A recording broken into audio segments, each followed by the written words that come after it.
ইমান ডাঙৰ এটা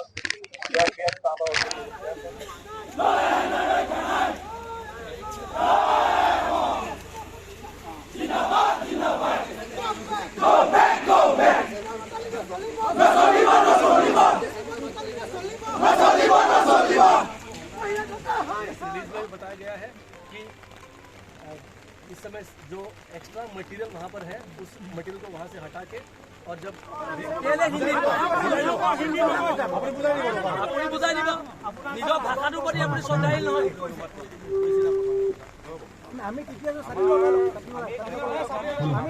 प्रतिबाद चलिब और ONGC आम दाबी दिसो ONGC व्यक्तिगतकरणটো बंध हब लागिब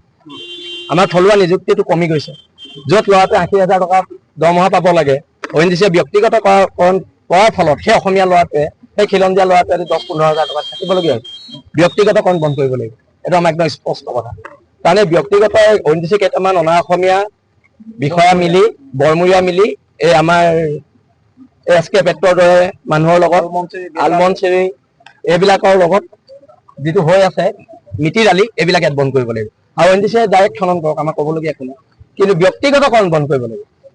আৰু নহ'লে ONGC বিৰুদ্ধে আন্দোলন চলি থাকিব আজি যেহেতু বৰ্তমানৰ অবৈধভাৱে খনন কাৰ্য কৰি আছে আৰু ভুটিয়াপাত যেটো ঘটনা সংঘটিত হৈছে এই ঘটনাটো প্ৰথম নহয় ইয়াৰ আগতো লাকুৱা গেলেকি বিভিন্ন ঠাইত এনেকুৱা গেছ দুৰ্ঘটনা ঘটি আছিলে আৰু পশুধনকে আৰম্ভ কৰি আমাৰ বহুতো ব্যক্তিয়ে এনেকুৱা চৰম মৃত্যুক আঁকোৱালি ল'বলগীয়া হৈছে কিন্তু আজিৰ তাৰিখলৈকে ONGC যেটো প্ৰটেকশ্যন হ'ব লাগে এইবিলাকৰ ক্ষেত্ৰত আজিৰ তাৰিখলৈকে নাই আনকি ভাৰতবৰ্ষতে না আমেৰিকাৰ পৰা 2-3জন ব্যক্তি আনি ইতিমধ্যে তেওঁলোকে গেছটো কম কৰিছে সেই ক্ষেত্ৰত আমি আদৰণি জনাইছো কিন্তু সন্মানীয় মুখ্যমন্ত্ৰী হিমন্ত বিশ্ব শৰ্মা ডাঙৰীয়া সেই ক্ষেত্ৰত যোৱাৰ পাছতো আজিৰ তাৰিখলৈকে জিলা প্ৰশাসনে হওক ONGC প্ৰশাসনে হওক বা বিতৰ্কিত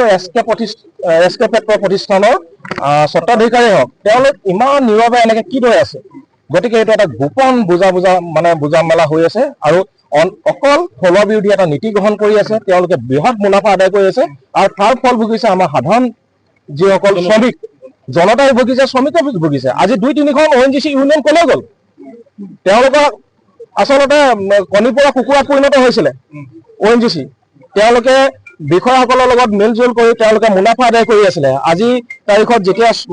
শ্ৰমিকসকলে আজি দুৰৱস্থা হৈছে তেওঁলোকে আজি কাম বন্ধ কৰি আমি দেখিছো বিল আছে থানাৰ SK পেট্ৰৰ প্ৰতিষ্ঠানটো আজি 7 দিন ধৰি আমি অৱৰোধ কৰি ৰাখিছো তাৰ কৰ্মচাৰী আমাৰ লগত যোগাযোগ কৰিছে তেওঁলোকে 13 বছৰ হৈ গ'ল তেওঁলোকৰ মৃত্যুক আঁকোৱালি লোৱা 13 বছৰ পিছতো কিন্তু SK পেট্ৰৰ পৰা পাবলগীয়া প্ৰাপ্যসমূহ তেওঁলোকে পোৱা নাই গতিকে আমাৰ দাবীসমূহ আছে আৰু দাবীসমূহৰ ক্ষেত্ৰত অনাগত দিনতো আমাৰ সংগ্ৰাম অব্যাহত হৈ থাকিব ইয়াত এটা কথা স্পষ্ট চব আচলতে আমাৰ বিয়াগুম লিডাৰ আছে আমাৰ ইয়াতে 4-5টা সমষ্টি আছে সমষ্টি লিডাৰবিলাক ক'লে গ'ল জনপ্ৰতিনিধিবিলাক ক'ত গ'ল যোগেন মোহন ক'ত গ'ল সুশান্ত বৰগোহাঁই ক'ত গ'ল আমাৰ ধৰ্মেশ্বৰ কোঁৱৰডাঙৰীয়া ক'ত গ'ল আপোনালোকে নাহে কি কাৰণে আপোনালোকতো আমাৰ জনপ্ৰতিনিধি পেট্ৰলিয়াম মিনিষ্টাৰ যেতিয়া ইয়াত কথা পাতিবলৈ আহে ৰামেশ্বৰ তেলী যেতিয়া পেট্ৰলিয়াম মিনিষ্টাৰ আছিলে গণতন্ত্ৰ 44 স্তম্ভকে দেখোন ইয়াত সোমাবলৈ দিয়া নাছিলে বাধা প্ৰদান কৰিছিল আজি তেখেতসকল ক'ত গ'ল আচলতে এই যে ONGC ৰিগৰ পৰা হাজাৰ কোটি টকা ব্যৱসায় চলি আছে SK পেট্ৰৰ থ্ৰুৱেদি তাত আমাৰ আশংকা হৈছে ইয়াত আমাৰ জনপ্ৰতিনিধিসকলো জড়িত আছে এইবিলাক কথা কিন্তু স্পষ্ট হৈছে মানুহে গম পাইছে কাৰণ তেওঁলোক নিমাতী কন্যাৰ ভাৱ কি কাৰণে ধৰি আছে আৰু আমাৰ যি লাচিত থানাই প্ৰতিকূল বতৰকো নেওচি আহিছে ৰ'দ বৰষুণ যিয়ে নহওক আমি আমাৰ প্ৰতিবাদ আমি অনাগত সময়ত অব্যাহত ৰাখিম